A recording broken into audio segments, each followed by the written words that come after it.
Yo, just got to New York. For those of you that don't know, my name is Alan. I run a brand called A-Kings, and in this video I'm going to talk a little bit about just some of my learnings along the way that got me to build a brand that eventually got on Forbes 30 under 30, been on like several celebrity clients, done the whole like fashion week thing and so on. I had a showroom in Times Square at one point that we're going to go check out a little bit later in this video, but this is kind of just sharing my learnings and then part of why I transitioned mostly out of fashion for the time being at the moment. Let's go. So this is the street I used to walk all the time when I was headed to my old office. I was on 39th and Broadway, across from that Chase Bank. I don't really miss it.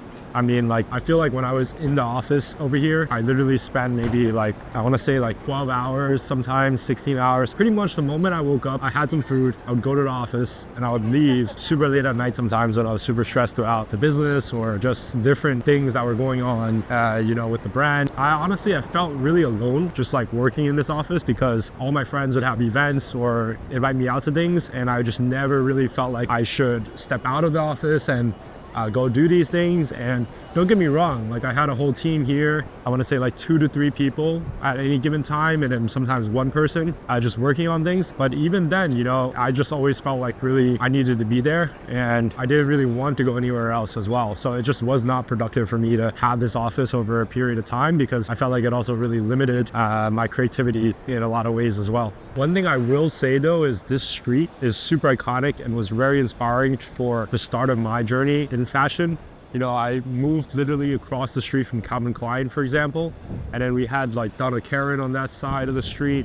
My old office was 4 blocks down, and we were right next to Tom Brown. So it just definitely felt like, hey, like you need to be in the middle of the mix. You need to have the right proximity in any business with the right people, and just not just in terms of, oh, this is like your direct competitors, but also like, hey, this is big businesses or big companies that have gotten somewhere. If you're around there, maybe you'll bump into this person or end up meeting somebody that could really change your life.